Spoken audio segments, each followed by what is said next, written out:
اب ہم آپ کی چاروں صاحبزادیوں کے حالات و واقعات ترتیب وار بیان کرتے ہیں۔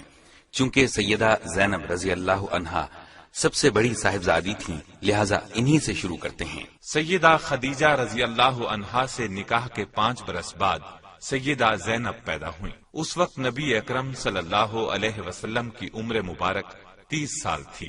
گویا جب اعلان نبوت ہوا، سیدہ زینب رضی اللہ عنہا اس وقت 10 سال کی ہو چکی تھیں۔ یہ بھی اپنی والدہ کے ساتھ ہی ایمان لے آئیں۔ ان کا نکاح ابو العاص بن ربیع سے ہوا، جو ان کی خالہ حالہ بنت خویلد کے صاحبزادے تھے۔ حالہ بنت خویلد اور سیدہ خدیجہ دونوں سگی بہنیں تھیں۔ سیدنا ابو العاص مسلمان ہونے سے قبل بھی صاحب تجارت اور مالدار تھے، نیز امانت دار بھی تھے۔ سیدہ خدیجہ نے رسول اللہ صلی اللہ علیہ وسلم سے گزارش کی کہ زینب کا نکاح ابو العاص سے کر دینا چاہیے۔ آپ نے یہ بات منظور فرمائی اور ابو العاص سے نکاح کر دیا۔ یہ نکاح اعلان نبوت سے پہلے ہوا۔ رسول اللہ صلی اللہ علیہ وسلم نے جب نبوت کا اعلان فرمایا تو کفار آپ سے دشمنی پر اتر آئے اور ہر معاملے میں آپ کے راستے میں رکاوٹیں کھڑی کی۔ دشمنی کا ایک طریقہ انہوں نے یہ اپنایا کہ ابو العاص سے زور دے کر کہا کہ زینب کو طلاق دے دیں۔ قبیلہ قریش میں سے جس عورت سے آپ چاہیں گے ہم آپ کی شادی کر دیں گے۔ اس پر ابو العاص نے جواب دیا، میں زینب کو طلاق نہیں دوں گا، میں ان کے بدلے میں قریش کی کسی بھی عورت کو پسند نہیں کرتا۔ قریش نے اس رشتے کو ختم کرانے کے لیے بہت زور لگایا۔ ابو العاص انکار ہی کرتے رہے، اگرچہ وہ مسلمان نہیں ہوئے تھے، پھر بھی انہوں نے قریش کا یہ مطالبہ ماننے سے صاف انکار کر دیا۔ اس بنا پر نبی اکرم صلی اللہ علیہ وسلم نے ان کی اس ثابت قدمی پر تعریف فرمائی اور ان کے کردار کی پختگی کو پسند فرمایا۔ غزوہ بدر میں جب مسلمانوں کو فتح نصیب ہوئی اور اس لڑائی میں شکست کھانے والے بہت سے کافروں کو قید کر لیا گیا تو قیدیوں کو مدینے لایا گیا۔ قیدیوں سے معاوضہ لے کر انہیں رہا کرنے کا فیصلہ کیا گیا۔ اس لڑائی میں ابو العاص بھی قید ہو کر آئے ہوئے تھے۔ انہیں عبداللہ بن نعمان انصاری رضی اللہ عنہ نے قید کیا تھا۔ عباس بن عبد المطلب بھی قیدیوں میں شامل تھے۔ یہ رسول اللہ صلی اللہ علیہ وسلم کے چچا تھے۔ اگرچہ انہوں نے لڑائی میں حصہ نہیں لیا تھا، لیکن یہ مشرکین کے لشکر کے ساتھ آئے تھے، اس لیے ان کا شمار مخالفین میں ہوتا تھا۔ اہل مکہ نے اپنے قیدیوں کو چھڑانے کے لیے معاوضے روانہ کیے۔ اس سلسلے میں ابو العاص کی رہائی کے لیے سیدہ زینب رضی اللہ عنہا نے اپنا ہار ان کے فدیے میں بھیجا۔ جب یہ معاوضے اور فدیے نبی صلی اللہ علیہ وسلم کی خدمت میں پیش ہوئے تو آپ کو ان میں وہ ہار بھی نظر آیا۔ آپ پر غم کی حالت طاری ہو گئی، دل بھر آیا اور آنکھوں میں آنسو آ گئے۔ سیدہ خدیجہ رضی اللہ عنہا کا دور آنکھوں کے سامنے گھوم گیا۔ مجلس میں موجود تمام لوگوں نے نبی صلی اللہ علیہ وسلم کی اس کیفیت کو صاف محسوس کر لیا۔ آپ نے ارشاد فرمایا، تم پسند کرو تو ابو العاص کو رہا کر دو اور زینب کا ہار واپس بھیج دو۔ صحابہ کرام نے فوراً عرض کی، ہمیں کوئی اعتراض نہیں۔ اس پر آپ نے ابو العاص سے فرمایا، جب آپ مکے پہنچیں تو زینب کو ہماری طرف بھیج دیں۔ ابو العاص نے یہ وعدہ کر لیا۔ اس طرح انہیں بلا معاوضہ رہا کر دیا گیا۔ سیدہ خدیجہ رضی اللہ عنہا کا ہار بھی واپس بھیج دیا گیا۔ ابو العاص نے اپنا وعدہ پورا کیا، اپنے بھائی کے ساتھ زینب رضی اللہ عنہا کو مدینے روانہ کیا۔ اس طرح سیدہ زینب نبی صلی اللہ علیہ وسلم تک پہنچ گئیں۔ راستے میں حبار بن اسود نے روکنے کی کوشش بھی کی تھی، جو ابھی مسلمان نہیں ہوئے تھے، لیکن کنانہ آڑے آیا، پھر بھی زخمی ہوئی۔ اس طرح ہجرت کے دوران میں ان کو سخت حالات کا سامنا کرنا پڑا۔ ایسا سلوک ان کے مسلمان ہونے کی بنا پر کیا گیا۔ گویا یہ تکالیف انہوں نے اللہ کے راستے میں اٹھائیں۔ سیدہ زینب جب نبی صلی اللہ علیہ وسلم کی خدمت میں پہنچی اور اپنے مصائب کی تفصیل سنائی تو آپ نے ارشاد فرمایا، میری بیٹیوں میں زینب سب سے افضل ہے، اسے میری وجہ سے مصیبت میں مبتلا ہونا پڑا اور اذیت میں مبتلا کیا گیا۔ حبار بن اسود جنہوں نے سیدہ زینب رضی اللہ عنہا کو تکلیف پہنچائی تھی، وہ فتح مکہ کے بعد مسلمان ہو گئے تھے اور نبی کریم صلی اللہ علیہ وسلم نے ان کا یہ جرم معاف فرما دیا تھا۔ دین کے معاملے میں سیدہ زینب رضی اللہ عنہا کا مقام بہت اونچا ہے۔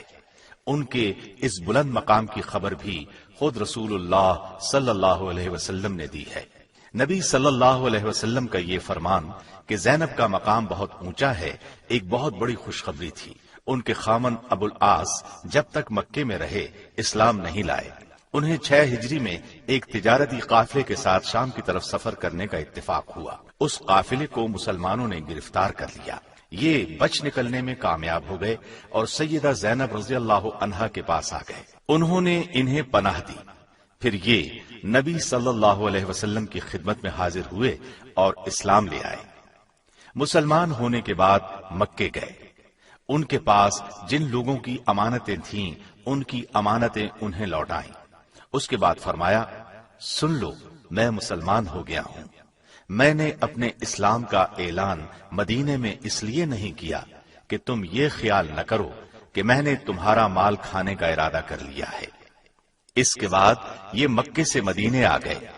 مدینے پہنچے تو نبی کریم صلی اللہ علیہ وسلم نے 6 سال کی مفارقت کے بعد نکاح اول ہی پر سیدہ زینب رضی اللہ عنہا کو ابو العاص کے گھر رخصت کر دیا۔ سیدہ زینب رضی اللہ عنہا کے ہاں ابو العاص رضی اللہ عنہ سے ایک لڑکا اور ایک لڑکی پیدا ہوئے۔ لڑکے کا نام علی اور لڑکی کا نام امامہ رکھا گیا۔ علی بن ابو العاص نے رسول اللہ صلی اللہ علیہ وسلم کی نگرانی میں پرورش پائی۔ مکہ فتح ہوا تو آپ نے انہیں اپنی سواری پر پیچھے بٹھایا ہوا تھا۔ انہی کے متعلق صحیح بخاری میں ایک روایت ہے۔ سیدنا اسامہ بن زید فرماتے ہیں کہ سیدہ زینب رضی اللہ عنہا نے رسول اللہ صلی اللہ علیہ وسلم کے پاس پیغام بھیجا کہ میرا بیٹا حالت نزاع میں ہے، جلدی تشریف لائیے۔ آپ نے سلام کے بعد کہلا بھیجا کہ جو کچھ اللہ نے لیا یا عنایت کیا سب اسی کا ہے، اور ہر چیز کی زندگی کے لیے اس کے ہاں ایک وقت مقرر ہے، اس لیے تمہیں ثواب کی امید پر صبر کرنا چاہیے۔ سیدہ زینب رضی اللہ عنہا نے دوبارہ پیغام بھیجا اور قسم دلائی کہ آپ ضرور تشریف لائیں۔ چنانچہ آپ کھڑے ہو گئے۔ آپ کے ساتھ سعد بن عبادہ، معاذ بن جبل، ابی بن کعب، زید بن ثابت رضی اللہ عنہم اور دیگر چند اشخاص تھے۔ وہاں پہنچنے پر بچے کو اٹھا کر آپ کی خدمت میں لایا گیا۔ اس وقت اس کی سانس اکھڑی ہوئی تھی اور سانس کی آمد و رفت پرانے مشکیزے کی طرح تھی۔ یہ دیکھ کر آپ کی دونوں آنکھوں سے آنسو بہنے لگے۔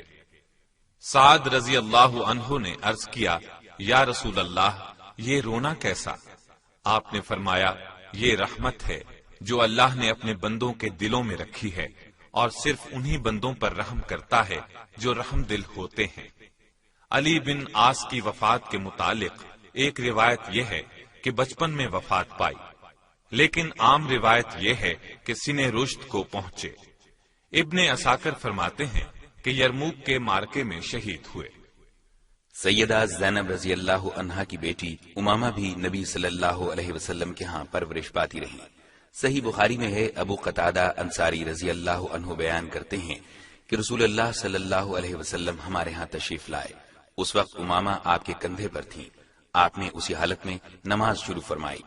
جب رکوع فرماتے انہیں اتار کر زمین پر بٹھا دیتے، سجدے سے سر اٹھاتے تو پھر امامہ کو سوار کر لیتے۔ اس واقعے سے صاف ظاہر ہے کہ نبی صلی اللہ علیہ وسلم کو ان سے کس حد تک محبت تھی۔ محدثین نے ایک اور واقعہ نقل کیا ہے کہ رسول اللہ صلی اللہ علیہ وسلم کی خدمت میں ایک قیمتی ہار ہدیے کے طور پر آیا۔ اس وقت ازواج مطہرات وہاں جمع تھیں، امامہ بھی وہیں تھیں اور کم عمر ہونے کی وجہ سے وہیں کھیل رہی تھیں۔ آپ نے ارشاد فرمایا، یہ ہار کیسا ہے؟ ہم نے عرض کیا، اس سے بہتر ہار ہم نے کبھی دیکھا ہی نہیں۔ یہ سن کر آپ نے فرمایا، مجھے اہل بیت میں سے جو سب سے زیادہ پسند ہے میں یہ ہار اس کے گلے میں ڈالوں گا۔ اب تمام ازواج مطہرات منتظر تھیں کہ دیکھیں ہار کس کے حصے میں آتا ہے۔ انہوں نے سمجھا کہ یہ شرف سیدہ عائشہ رضی اللہ عنہا کو حاصل ہوگا، لیکن نبی صلی اللہ علیہ وسلم نے امامہ رضی اللہ عنہا کو اپنے پاس بلایا اور ہار ان کے گلے میں ڈال دیا۔ ظاہر ہے آپ کو امامہ سے محبت سیدہ زینب رضی اللہ عنہا کی وجہ سے ہی تھی۔ انہی امامہ سے 12 ہجری میں سیدنا علی رضی اللہ عنہ نے نکاح کیا، کیونکہ سیدہ فاطمہ وفات پا چکی تھی۔ سیدنا علی رضی اللہ عنہ کوفے میں شہید کر دیے گئے تو امامہ کا دوسرا نکاح مغیرہ بن نوفل سے ہوا، انہی کے نکاح میں یہ فوت ہوئی۔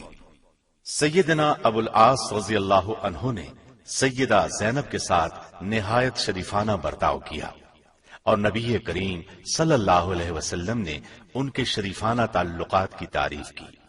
دوبارہ رخصتی کے بعد سیدہ زینب تھوڑا عرصہ زندہ رہیں۔ 6 یا 7 ہجری میں سیدنا ابو العاص اسلام لائے تھے، اور سیدہ زینب نے 8 ہجری میں مدینہ منورہ میں انتقال کیا۔ انا للہ و انا الیہ راجعون۔ سیدہ زینب رضی اللہ عنہا کو ام المومنین سیدہ سودا، سیدہ ام سلمہ اور ام ایمن رضی اللہ عنہن نے غسل دیا۔ غسل کے بعد رسول اللہ صلی اللہ علیہ وسلم کو اطلاع دی گئی تو آپ نے اپنا تہبند کفن میں شامل کرنے کے لیے مرحمت فرمایا۔ نماز جنازہ خود نبی کریم صلی اللہ علیہ وسلم نے پڑھائی۔ یہ ایک عظیم شرف ہے جو امت کے خاص افراد ہی کو حاصل ہوا ہے۔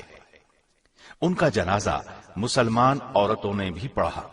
سیدہ فاطمہ بھی اپنی بڑی بہن کے جنازے میں شریک ہوئیں۔ سیدہ زینب کو قبر میں خود نبی کریم صلی اللہ علیہ وسلم اور ان کے خاوند ابو العاص نے اتارا۔ سیدہ زینب رضی اللہ عنہا کو چونکہ ہجرت کے وقت زخم آیا تھا اور اسی زخم سے ان کی موت واقع ہوئی تھی، اس لیے حافظ ابن کثیر نے البدایہ والنہایہ میں انہیں شہیدہ زینب لکھا ہے، یعنی سیدہ زینب اللہ کے راستے میں شہید ہونے والی خاتون ہیں۔ سیدہ زینب کے خاوند ابو العاص نے 12 ہجری میں ذوالحجہ کے مہینے میں انتقال کیا۔ یہ تذکرہ تھا سیدہ زینب رضی اللہ عنہا کا۔